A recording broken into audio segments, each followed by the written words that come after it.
पढ़ने वाले हैं प्रोविजन का कंसेप्ट। किसका? प्रोविजन। अभी अपन रिवैल्यूएशन अकाउंट देख लिए, ये देख लिए, वो देख लिए, सब कर लिया ना। रिवैल्यूएशन अकाउंट तो जर्नल एंट्री आ गया है, प्रॉफिट भी देख लिया, लॉस भी देख लिया। अब जो सबसे बड़ा कांटा या दर्द होता है ना बेटा, वो रहता है प्रोविजन। रिवैल्यूएशन के अंदर प्रोविजन कैसे निकाले, क्या करे, किस तरीके से निकाले सर, वो समझ नहीं आता। कोई ट्रिक है तो बताइए। रामबाण इलाज, इधर ध्यान दीजिए।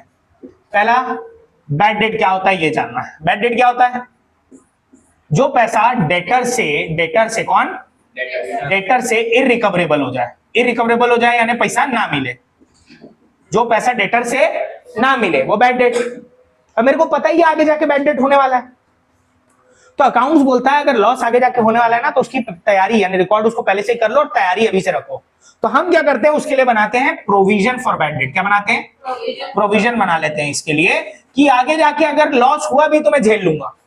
आगे जाके लॉस हुआ भी तो मैं झेल लूंगा। तो प्रोविजन कभी भी याद रखना बेटा बनता है डेटर पर। किस पे बनता है? डेटर्स पर। कोई दिक्कत? क्योंकि डेटर का कुछ हिस्सा हम मानते हैं कि हमें नहीं मिलेगा। समझ में आ रहा है? नहीं आ रहा है? क्लियर है? तो प्रोविजन क्या होता है समझ में आ गया। तो प्रोविजन मान लो एक प्रोटेक्शन है बैड डेट के अगेंस्ट में। किसके? बैड डेट के अगेंस्ट में प्रोटेक्शन है। डन? कि बैड डेट आएगा तो बैड डेट को रोकेगा। कितना रोक पाएगा? जितनी उसकी औकात है। बात समझ में आ रहा है ना? बैड डेट हो गया 2500 का, प्रोविजन 2000 का, तो कितना डेटर को अफेक्ट करेगा? 500। क्योंकि वो कितना झेल पाएगा? वो सब 2000 झेल पाएगा ना। थोड़ा सा लॉजिक समझो, फिर मैं जर्नल एंट्री के थ्रू समझा रहा हूं। मान लीजिए मैं डेटर हूं, ठीक है? मान लिए डेटर मैं कितना भी वो छोड़ दो, 50,000 का डेटर हूं। कितने का? 50,000 का डेटर हूं। मेरे को चाहिए प्रोविजन मुझे बचाने के लिए, क्योंकि मेरे को बैड डेट का असर हो सकता है ना। बैड डेट हो सकता है मेरे साथ, बुरा हो सकता है मेरे साथ, तो मैं क्या बनाऊंगा? प्रोविजन। मान लो ये मेरा प्रोविजन है। ये क्या है? हाँ ना, बैड डेट हम मारूंगा। हाँ, ये क्या है? 2000 का मेरा प्रोविजन है। कितने का है? तो अब मान लो वहां से बैड डेट आ रहा है, तुम लोग बैड डेट हो मान लो, तुम लोग आ रहे हो मेरे पास। ये कितने का था? तो ये कितना झेल पाएगा? तुम 1000 का है तो मैं मारूंगा इससे। तो मैं बचा कि नहीं बचा? ये भी कितने से बच गया? 1000 है ना। लॉजिक समझना, लॉजिक समझना।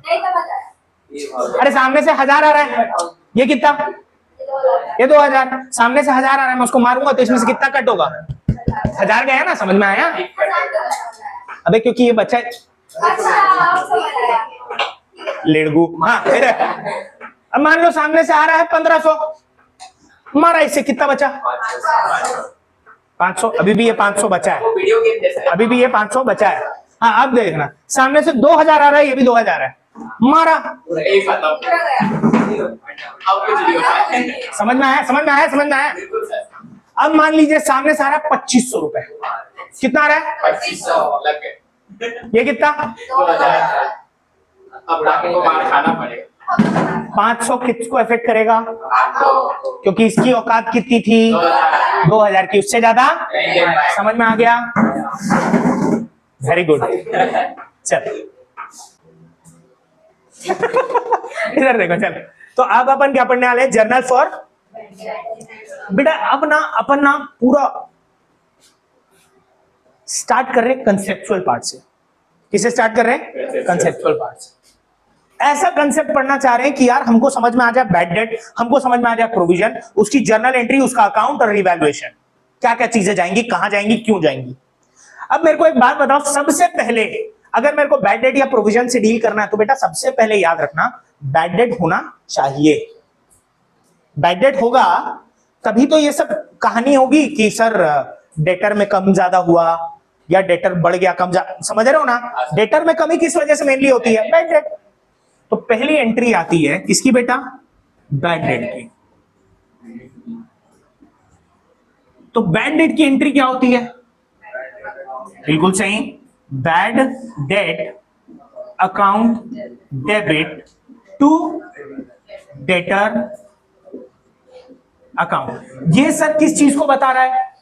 ये किस चीज को बता रहा है कि बैड डेट हुआ है, किस पे हुआ है? डेटर्स पर। जितना भी बैड डेट हुआ है वो यहां रिकॉर्ड करते हैं। बात समझ में आ गई? अगला point number 2।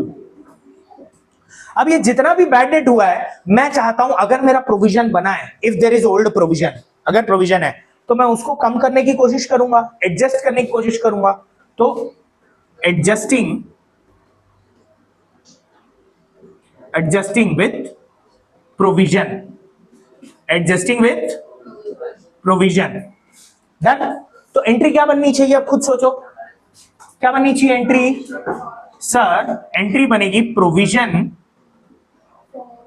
Account debit to, अच्छा प्रोविजन फॉर बैड डेट्स या doubtful debts, account debit to क्या बनेगा, बैड डेट्स अकाउंट। सर इधर क्या हो रहा था, इधर ये बैड डेट लॉस है, लॉस बढ़ता है तो डेबिट होता है, डेटर एक एसेट है, एसेट कम हो रहा है तो कहां जाएगा, क्रेडिट में। सर यहां क्या कर रहा हूं मैं, एडजस्ट कर रहा हूं। एडजस्ट का मतलब है जो बैड डेट हुआ है उसी को मैं कैंसिल करने की कोशिश कर रहा हूं, किसके साथ, प्रोविजन के साथ। तो प्रोविजन को याद रखना बेटा, यहां जो प्रोविजन लिया जाता है वो ओल्ड प्रोविजन लिया जाता है। कौन सा प्रोविजन लिया जाता है, ओल्ड प्रोविजन। ओल्ड प्रोविजन कहां दिया रहता है बेटा, बैलेंस शीट में दिया रहता है। बोलो क्लियर है क्या, यानी मैं बैड डेट को पहले किसके साथ एडजस्ट करने की कोशिश करता हूं, ओल्ड प्रोविजन के साथ। डन। अब याद रखना बेटा, ओल्ड प्रोविजन जितना होगा बैड डेट उतना ही एडजस्ट हो पाएगा। अच्छा, subject to maximum amount in provision, subject to maximum amount in provision. कोई दिक्कत, यानी जितना प्रोविजन में अमाउंट है मैं बैड डेट उतना ही एडजस्ट कर सकता हूं, उससे ज्यादा बैड डेट हुआ तो मैं एडजस्ट नहीं कर सकता। अच्छा, प्रोविजन 5000 है, प्रोविजन 5000 है, बैड डेट 8000 है, मैं कितना एडजस्ट कर पाऊंगा, सर सिर्फ 5000 एडजस्ट कर पाऊंगा।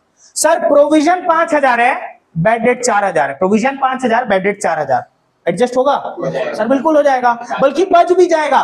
तो यहां मैं कितना लिखूंगा, यहां मैं 4 ही लिखूंगा। कितना लिखूंगा, क्योंकि जब लॉस 4 का हुआ है तो एडजस्ट भी तो 4 ही होगा ना। समझ में आया कि नहीं आया, इसलिए लिखा हूं subject to the maximum amount in provision. Clear. अब थर्ड एंट्री, कभी मान लो ऐसा हुआ कि भाई आपका अमाउंट जो है बैड डेट का वो अगर प्रोविजन से ज्यादा हो गया, प्रोविजन से ज्यादा हो गया, तो यार कहीं ना कहीं वो डेटर को इफेक्ट करेगा कि नहीं करेगा। अरे यार प्रोविजन आप किस लिए बनाते हो, डेटर को बचाने के लिए, लॉस से बचाने के लिए, है ना, इसलिए तो बनता है प्रोविजन। प्रोविजन 5000 का, प्रोविजन बैड डेट हुआ 8000, बैड डेट कितने का हुआ 5000 तो झेल लेगा, बचा कितना अभी भी, ये 3000 किसको अफेक्ट करेगा, डेटर को। तो डेटर कम होंगे ज्यादा होंगे, कम हो जाएंगे। तो अफेक्ट हुआ कि नहीं हुआ, तो क्या डेटर की वैल्यू में चेंज आया कि नहीं आया, सर बिल्कुल आया। When bad debts are more than provision,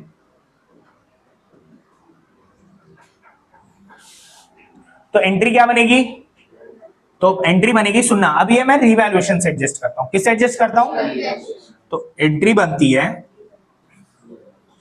revaluation account debit, क्या करेंगे, revaluation account debit to bad debts account,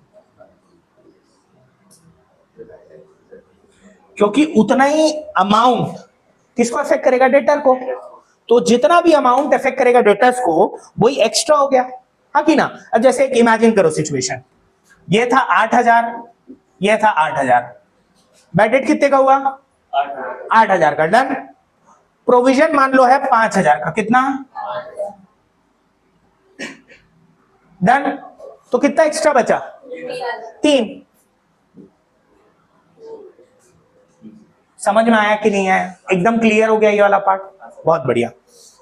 अब मान लो अगर कभी आपको नया प्रोविजन बनाने बोला कि नया प्रोविजन भी बनाइए, क्वेश्चन में बोल रहा है कि न्यू प्रोविजन बनाइए, तो अगर कभी भी आपको ये बोलेगा ना बेटा न्यू प्रोविजन बनाए, तो न्यू प्रोविजन तो बनना इजी है, पर आपको ये देखना पड़ता है कि कितना और अमाउंट उसमें ऐड करना पड़ेगा, कितना और अमाउंट उसमें ऐड करना पड़ेगा। तो उसको निकालने के लिए बेटा बहुत ही सिंपल ट्रिक है, और कुछ नहीं करना है। इसके बाद आपको एक अकाउंट बना देना है। क्या बनाना है, एक अकाउंट। अकाउंट बना दोगे आपकी एंट्री आ जाएगी, क्या आ जाएगी, एंट्री। तो यहां पहले लिख देते हैं अमाउंट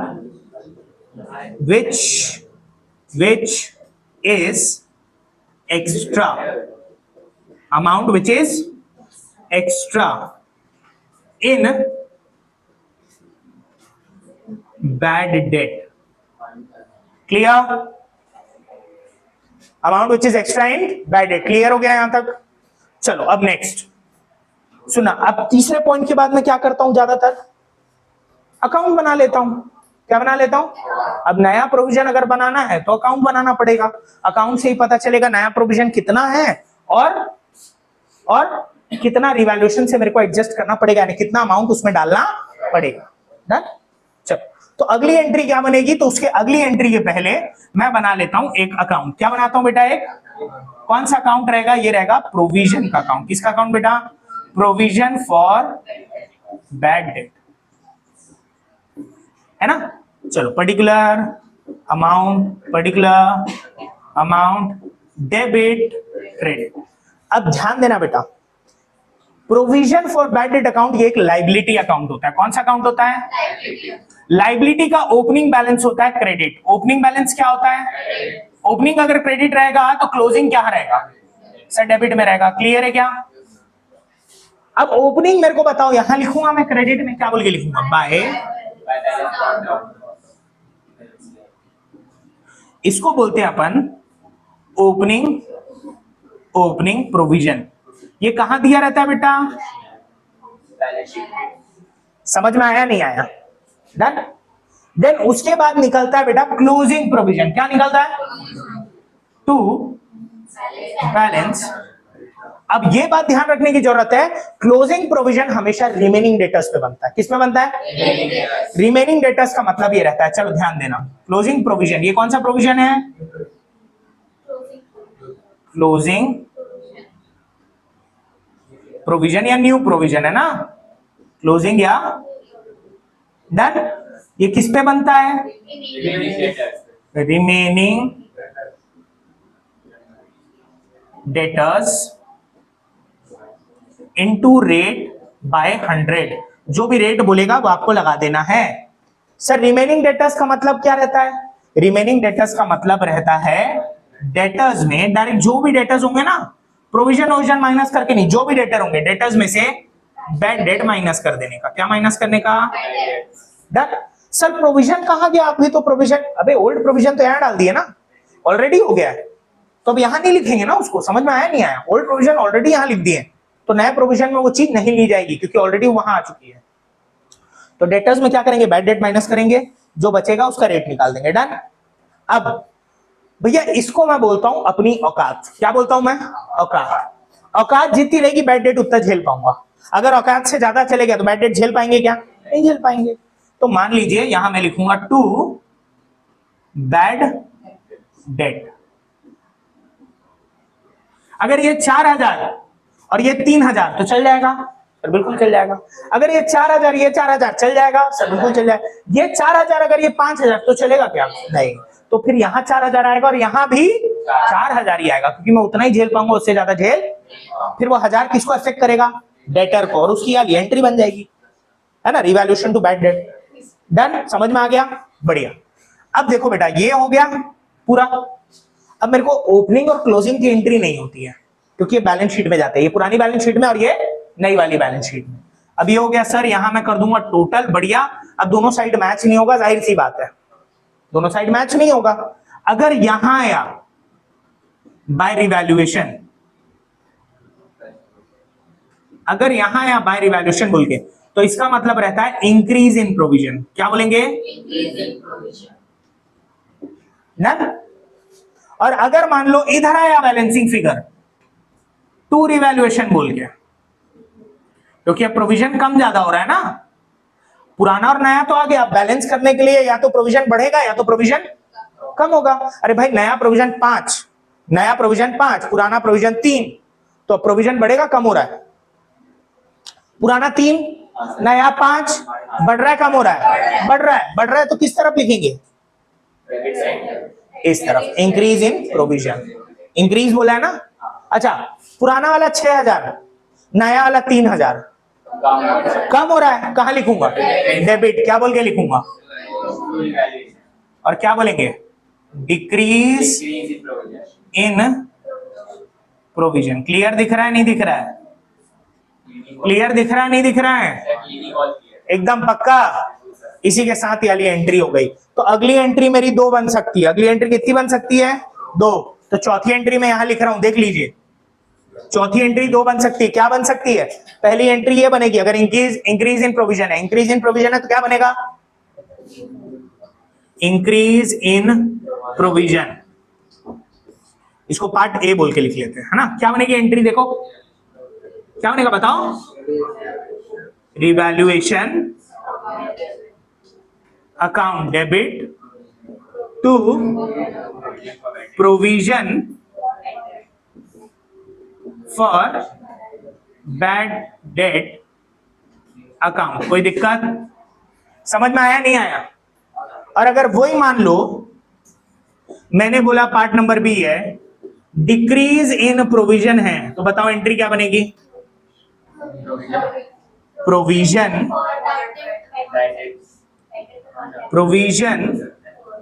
फॉर बैड डेट। आप लोग पूरा लिखना, मैं शॉर्ट में लिख रहा हूं। Account debit to revaluation account. कोई डाउट? क्लियर हो गया? कोई भी डाउट इतने में तो पूछो पहले। पक्का? इसमें क्या हो रहा है? रिवैल्यूएशन बढ़ रहा है, मतलब प्रोविजन बढ़ रहा है, जिसकी वजह से हम कहां जा रहे हैं? रिवैल्यूएशन में क्या हो रहा है? घाटा। क्या हो रहा है? और रिवैल्यूएशन डेबिट में तभी होता है ना जब लॉस होता है। तो रिवैल्यूएशन देखो डेबिट किया गया और प्रोविजन बढ़ गया। डन। प्रोविजन क्या? एक लायबिलिटी, तो लायबिलिटी बढ़ेगी तो क्रेडिट में लिखते हैं। यहां भी प्रोविजन देखो एक लायबिलिटी है, पर लायबिलिटी यहां कम हो रही है क्योंकि मैंने बोला ना decrease in provision. Decrease, provision कम होना अच्छा है कि बुरा? लायबिलिटी का कम होना अच्छा है। तो रिवैल्यूएशन क्रेडिट में कब आता है? जब अच्छा होता है। देख लो सर, यहाँ बैड डेट डेबिट क्यों है? लॉस है। डेटर क्रेडिट क्यों है? क्योंकि एसेट कम हो रहा है। सर यहाँ प्रोविजन डेबिट में क्यों है? क्योंकि यहाँ प्रोविजन कम हो रहा है। क्यों कम हो रहा है? क्योंकि बैड डेट को एडजस्ट कर रहा है, तो लॉस भी कम हो रहा है। लॉस कम हो रहा है तो क्रेडिट में, और प्रोविजन यानी लायबिलिटी कम हो रही है तो डेबिट में। अगले में क्या बोलता है? सर बैड डेट अगर ज्यादा हो गया तो किसको अफेक्ट करेगा? डेटर्स को करेगा ना। पर डेटर्स को डेटर बोल के कम नहीं करेंगे अपन, क्या बोल के? बैड डेट ही बोल के करेंगे। तो क्या एंट्री आएगी? रिवैल्यूएशन। अब बुरा हो रहा है ना, डेटर कम हो रहा है, अच्छा हो रहा है, बुरा हो रहा है? बुरा हो रहा है, तो revaluation account debit to bad debt. चलो, ये ओपनिंग क्लोजिंग इसकी एंट्री होती है क्या? नहीं, ये ओपनिंग बैलेंस शीट, ये क्लोजिंग बैलेंस शीट। फिर क्या आया? Bad debt. मैं इसको क्या बोलता हूं? औकात। क्या बोलते हैं? जितना रहेगा उतना ही झेल पाऊंगा। बैड डेट उतना लिख देंगे। डन। डन। कम है तो बढ़िया, ज्यादा जा रहा है तो उतना ही लिखेंगे जितना ये है। बढ़िया। फिर लास्ट में नया बैलेंस निकालिए रिमेनिंग डेटर्स पर। जैसे आप ये लिख लिए तो या तो यहां बैलेंसिंग फिगर आएगा या तो यहां आएगा। यहां आया तो इंक्रीज इन प्रोविजन, यहां आया तो खत्म। समझ में आया कि नहीं आया? कोई डाउट इतने में? क्लियर पूरा?